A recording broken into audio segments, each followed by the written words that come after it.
মাত্র।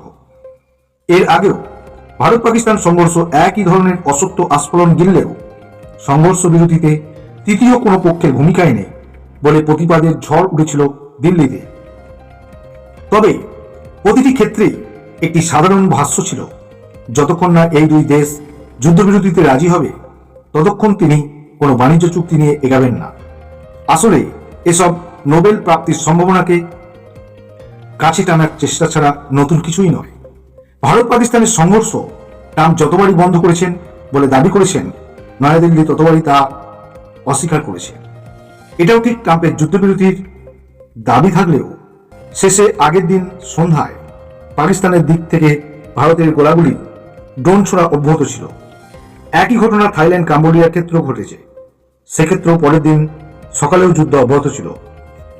আন্তর্জাতিক পর্যবেক্ষকদের একাংশের মত হল,